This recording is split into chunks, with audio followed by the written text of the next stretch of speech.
বন্ধুরা, কড়াইশুঁটির season almost শেষ। তো কড়াইশুঁটির সিজন শেষ হওয়ার আগেই আজকে আমি তোমাদের সঙ্গে শেয়ার করতে চলেছি কড়াইশুঁটির kachori recipe. By the way, আমি দীপালি, তোমরা দেখছো তোমাদের চ্যানেল মায়ের আদরে রান্না। তাহলে চলো কথা না বাড়িয়ে সরাসরি রেসিপিতে চলে যাই।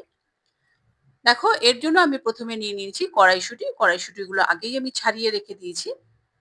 তো কড়াইশুঁটিগুলো চেষ্টা করবে ফ্রিজে না রাখার, রুম টেম্পারেচারে রাখলেই ভালো। তো দেখো, আমি এখানে আগেই জলটা ফুটিয়ে রেখেছিলাম, তো আমি এখানে দিয়ে দিলাম 2 কাপ মতো কড়াইশুঁটি এবং দিয়ে দিলাম স্বাদ মতো নুন এবং ছোট 1 চামচ চিনি। এতে কিন্তু একটু মিষ্টি ভাব আসবে, কড়াইশুঁটির কচুরি কিন্তু খেতে ভালো লাগবে। কড়াইশুঁটিটা সেদ্ধ হতে থাকুক। তো এই সময় আমি আটাটা মেখে নিচ্ছি। আমি এখানে নরমাল আটাই নিয়ে নিয়েছি, রেগুলার যে আমরা রুটির জন্য ব্যবহার করে থাকি। তোমরা চাইলে কিন্তু ময়দা আটা মিশিয়ে করতে পারো বা শুধু ময়দা দিয়েও করতে পারো। তো আমি এখানে করছি শুধু আটা দিয়ে। আমি এখানে নিয়ে নিয়েছি 2 কাপ মতো আটা, সেটাকে ভালো করে চেলে নিলাম যেন কোনো গুটলি-ফুটলি না থাকে, দানা না থাকে। তো সেটাকেই আমি চেলে নিলাম। তো এর মধ্যে দিয়ে দিয়েছি আমি স্বাদ মতো নুন, 1/2 চামচ জোয়ান হাতে ভালো করে ক্রাশ করে, এবং এর মধ্যে দিয়ে দিয়েছি ছোট 4 চামচ ঘি। ময়ানের জন্য তোমরা চাইলে কিন্তু তেলও দিতে পারো, তবে ঘি দিলে কিন্তু খাস্তা ভাবটা খুব ভালো আসে। তো ময়ানটা আমি ভালো করে আটার সাথে মিশিয়ে নিলাম। দেখো, আমি একটা দলা পাকিয়ে দেখালাম। এটা কিন্তু ভেঙে যাচ্ছে না, তার মানে আমাদের ময়ানটা প্রপার হয়েছে। এবার কিন্তু অল্প অল্প জল দিয়ে আমাদের কিন্তু ডোটা মেখে নিতে হবে, আটার ডো। এটা কিন্তু একদমই নরম হবে, শক্ত বা মিডিয়াম শক্ত বা মিডিয়াম নরম নয়, নরম ডো আমাদের মেখে নিতে হবে। তাহলে কিন্তু কড়াইশুঁটির কচুরিটা খুব ভালো হবে। পুর ভরা যেকোনো পরোটা বা কচুরি, তো সেক্ষেত্রে কিন্তু ডোটা নরমই মাখতে হয়। তো দেখো, আমাদের কিন্তু আটাটা মাখা হয়ে গেছে। আমি তোমাদের দেখিয়ে দিচ্ছি কতটা নরম হয়েছে। তো এবার আমি এটা রেস্টে রেখে দেবো 10 মিনিট। তো রেস্টে রাখার পরে কিন্তু আরেকটু নরম হয়ে যাবে। তো এরপর দেখো, আমি একটা মসলার পেস্ট বানাচ্ছি। এর মধ্যে দিয়ে দিয়েছি আমি 2 ইঞ্চি আদার টুকরো, 6-7টা রসুনের কোয়া, 4টি কাঁচা লঙ্কা, কিছুটা পরিমাণ ধনেপাতার ডাঁটা এবং কিছুটা পরিমাণ পুদিনা পাতা ডাঁটা সমেত, এবং দিয়ে দিলাম 1 চামচ মৌরি এবং 1/2 চামচ গোটা জিরে। এটার একটা আমরা বলতে পারো ক্র্যাশ করে নেব। খুব মিহি ফাইন পেস্ট করব না, একদম একটু দানা দানা থাকবে, তো সেরকম আমরা পেস্ট বানিয়ে নেব। তো এর মধ্যে দেখো, আমাদের কিন্তু কড়াইশুঁটিটা সেদ্ধ হয়ে গেছে, দেখতেই পাচ্ছ। কড়াইশুঁটিটা আমি জলটা ছেঁকে নিলাম ছাঁকনির মধ্যে ঢেলে। এবার এটাকে আমরা ঠান্ডা করে নেব। তো এর মধ্যে দেখো, আমরা মসলার পেস্টটা বানিয়ে নিয়েছি, আমি তোমাদের দেখিয়ে দিচ্ছি। এরকম দানা দানা হবে, তাহলে কিন্তু খেতে ভালো লাগবে। তো এরপর আমি গ্যাসে ফ্রাই প্যান বসিয়ে দিয়ে এর মধ্যে দিয়ে দিলাম 1 চামচ সাদা তেল, একটা তেজপাতা ফোড়ন, একটি শুকনো লঙ্কা এবং 1/2 চামচ মতো গোটা জিরে এবং 1/2 চামচ মতো হিং দিলাম। তো হিং ফোড়ন দেওয়ার ফলে এতে কিন্তু ফ্লেভারটা খুব ভালো আসবে এবং খেতেও ভালো লাগবে। তো এই ফোড়ন দেওয়ার পরে আমি 5 থেকে 10 সেকেন্ড মতো নাড়াচাড়া করার পর আমি কিন্তু মসলার পেস্টটা দিয়ে দিলাম। যেমন আদা, রসুন, কাঁচা লঙ্কার যে পেস্টটা আমরা বানিয়ে রেখেছি, তো সেটাই আমরা দিয়ে দিয়েছি ফ্রাই প্যানে। তো এটাকে আমরা ভালো করে একটু কষিয়ে নেব মিডল টু লো ফ্লেমে, যতক্ষণ না আদা রসুনের কাঁচা গন্ধটা চলে যায়। পুরোটা চলে যাওয়ার দরকার নেই, একটু ফ্লেভার থাকলে কিন্তু কচুরিটা ভালোই লাগবে। কেন কি পরে তো আমরা তেলে ভাজবোই কচুরি, তখন তো কষানো হয়েই যাবে বলতে পারো, ফ্রাই হয়েই যাবে। তো কিছুটা তো কষিয়ে নিতে হবে, 3-4 মিনিট আমাদের কিন্তু কষিয়ে নিতে হবে। তো দেখো, কষিয়ে নেওয়ার পরে আমি কিন্তু এর মধ্যে দিয়ে দিলাম যে আমরা সেদ্ধ করা কড়াইশুঁটিটা রেখেছি। তো সেটাই আমি দিয়ে দিলাম। তো সেটা দিয়ে আমি মসলার মধ্যে ভালো করে মিশিয়ে দিয়েছি। এরপর আমি একটি পটাটো ম্যাশারের সাহায্যে ভালো করে কিন্তু স্ম্যাশ করে নেব কড়াইশুঁটিটা। তোমরা কিন্তু এই প্রসেসটা মিক্সিতেও করতে পারো। তো সেক্ষেত্রে দেখতে হবে যেন কোনো দানা না থাকে, একদম ভালোভাবে কিন্তু স্ম্যাশ করে নিতে হবে।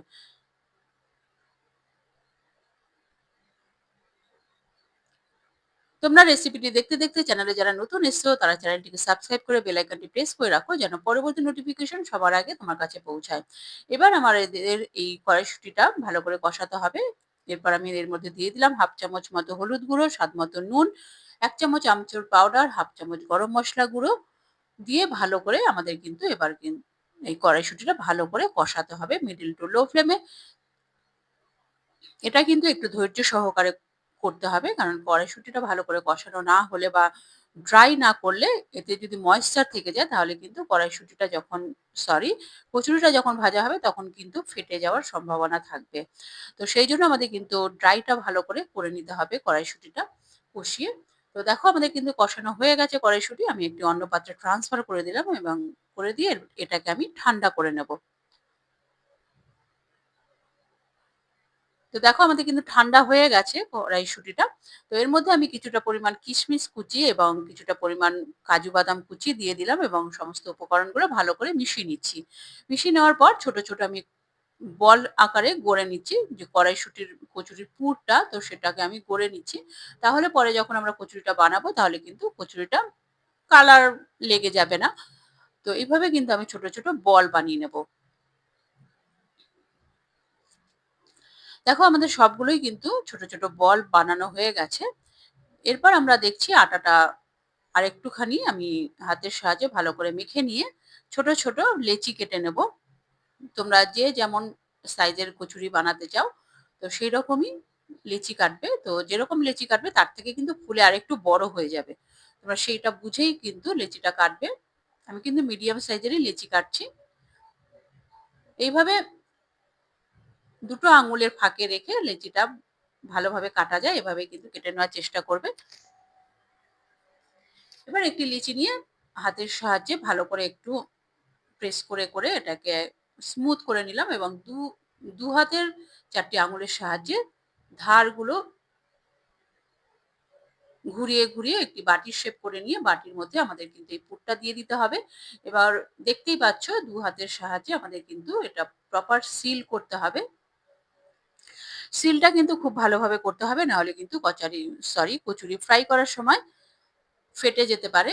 তো সেইজন্য এই সিলটা ভালো করে আমাদের কিন্তু করে নিতে হবে। এবার আরেকটু রাউন্ড করে হাতের তালু দিয়ে আমাদের কিন্তু প্রেস করে এটাকে একটু চ্যাপ্টা করে নিতে হবে যেন পুরটা চারিদিকে স্প্রেড হয়ে যায়। দেখতেই পাচ্ছ এইভাবে কিন্তু তোমাদের করে নিতে হবে। আমাদের কিন্তু একটা রেডি হয়ে গেছে। আমি কিন্তু আরেকটাও বানিয়ে তোমাদের দেখিয়ে দিচ্ছি যেন তোমাদের কোনো অসুবিধা না হয়।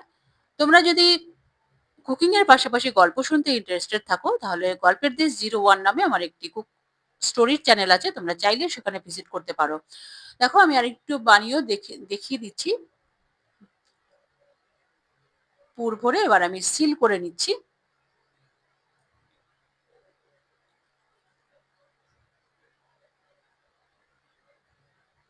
তোমরা যদি রেসিপিটি ফেসবুক পেজ থেকে দেখে থাকো তাহলে পেজটিকে অবশ্যই ফলো করে রাখার অনুরোধ থাকলো।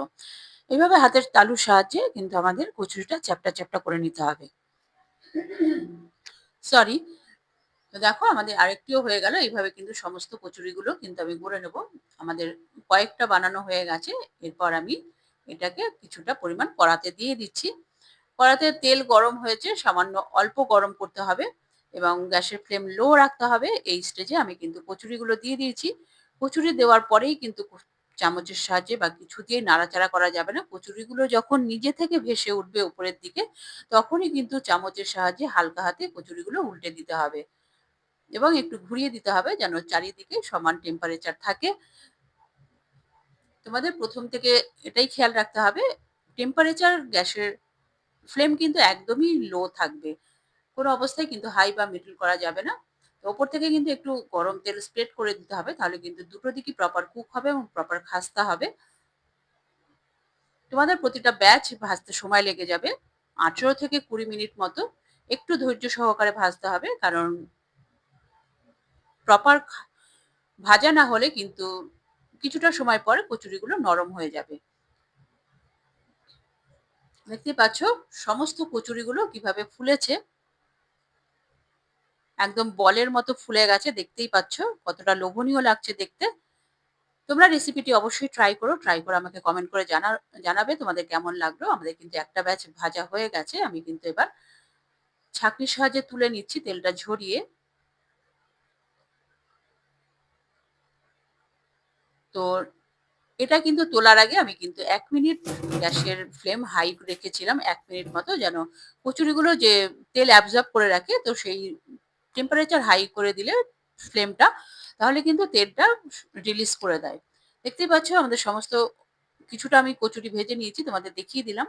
রেসিপিটি ভালো লাগলে লাইক করে দিও এবং তোমার প্রিয়জনদের সঙ্গে প্রচুর শেয়ার করো এবং আরো এই ধরনের নিত্য নতুন রেসিপি দেখার জন্য চ্যানেলটির সঙ্গে জুড়ে থাকো।